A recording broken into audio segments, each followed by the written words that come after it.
Bonjour.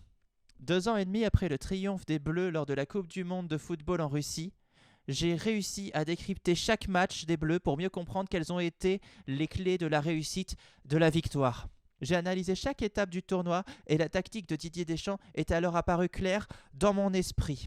Aujourd'hui, je vous l'affirme, je connais les clés de la réussite des Bleus et je m'apprête à vous en livrer tous les secrets. Tout d'abord, la phase de groupe. La phase de groupe opposait la France à 3 nations plus ou moins proches géographiquement. Le Danemark, assez proche, le Pérou, modérément proche, et bien sûr l'Australie, très loin. C'est d'ailleurs avec ces derniers que la France se confronte lors de son entrée dans la Coupe du Monde. Le but de ce match est de le remporter. Et pour cela, rien de plus simple, il faut un score supérieur à celui de l'adversaire. Pour cela, le nombre de buts inscrits par l'équipe de France, c'est-à-dire le nombre de ballons se retrouvant dans les filets adverses, doit être supérieur au nombre de buts inscrits par l'équipe d'Australie. Et c'est là toute l'intelligence tactique de Didier Deschamps. Il place en effet des joueurs proches des filets adverses afin de pouvoir y glisser le ballon plus facilement. Mais l'entraîneur de l'équipe de France ne s'arrête pas là. Il place en effet des joueurs proches des cages bleues pour que les Australiens aient plus de mal à les atteindre. Il fallait y penser. Alors bien sûr, quand je parle de cages bleues, les cages ne sont pas bleues, elles sont blanches parce que les filets sont blancs et les poteaux sont blancs. Mais c'est pour dire que c'est les cages de l'équipe de France parce qu'on appelle l'équipe de France les Bleus.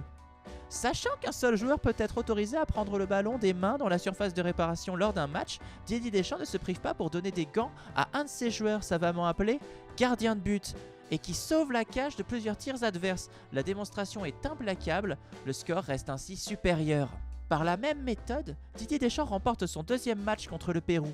Mais pour le 3e, il y a un couac. En effet, le score de l'équipe de France est parfaitement équivalent à celui du Danemark qui a employé une tactique similaire d'attaque et de défense. Mais pas d'inquiétude, Didier Deschamps a pensé à tout. En effet, dans la phase de groupe, il y a un système de points.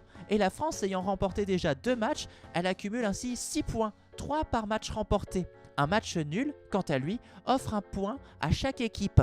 L'équipe de France accumule donc 7 points, ce qui est amplement suffisant pour non seulement se qualifier pour les matchs couperets, mais en plus arriver premier du groupe et s'octroyer la chance de rencontrer un 2e de groupe, qui est logiquement plus faible qu'un premier de groupe. Arrivent donc les matchs couperets, synonyme de défaite si un seul match est perdu. Un match nul équivaut donc à un temps additionnel, puis, si les équipes n'arrivent pas à se départager, à une séance de tir au but. Mais là est toute l'intelligence de Didier Deschamps. À partir de cet instant, il décide de ne plus faire aucun match nul et donc d'avoir toujours un score supérieur à celui de l'équipe adverse en glissant plus de ballons dans les cages adverses que celle-ci. Nous le voyons donc au match contre l'Argentine. En effet, la France menée et a priori se dirigeant vers une défaite renverse la tendance. Il fallait y penser. Par la suite, Didier Deschamps va tout simplement suivre sa stratégie de conserver un score supérieur à l'équipe adverse à la fin du match et ainsi battre l'Uruguay et notamment la Belgique qui, malgré un beau jeu, ne parviendra pas à égaler l'intelligence tactique de Didier Deschamps. Ensuite arrive la finale et comme la tactique de l'entraîneur bleu est toujours infaillible, il va encore une fois utiliser la même méthode et vaincre la Croatie. De ce fait, la France est championne du monde, ayant battu les équipes qui avaient battu toutes les autres équipes. Il ne reste donc plus qu'une équipe invaincue, la France. Et comme la France ne peut pas s'affronter elle-même, elle est championne du monde. C'est QFD. Vient le temps de la réflexion. Dans chaque match, plusieurs détails n'ont pas échappé à mes yeux de lynx. Pour atteindre les buts adverses, les Bleus n'hésitaient pas à faire circuler le ballon de joueur en joueur plutôt que de courir et ainsi se fatiguer. Ils conservaient donc de l'énergie. La stratégie bien nommée des passes a été efficace et s'est avérée fatidique pour la victoire de l'équipe de France, au même titre que la stratégie des tirs permettant de propulser le ballon à pleine vitesse dans les buts adverses et ainsi les rendre plus difficiles à arrêter. Encore aujourd'hui, le génie de Didier Deschamps impressionne. Le monde entier envie son énorme cerveau. Cependant, l'entraîneur, qui a tout gagné, a pensé à sa reconversion. Il a, 9 mois plus tard, en effet, rejoint le groupe musical Les Enfoirés en tant que chanteur. Il fallait y penser. Bravo l'artiste. Vomir sur un enfant, ça ne se fait pas. Tabasser des gens,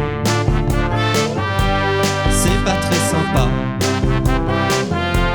Ces quelques conseils sont plus qu'essentiels pour ne pas être discourtois. Encore aujourd'hui, le génie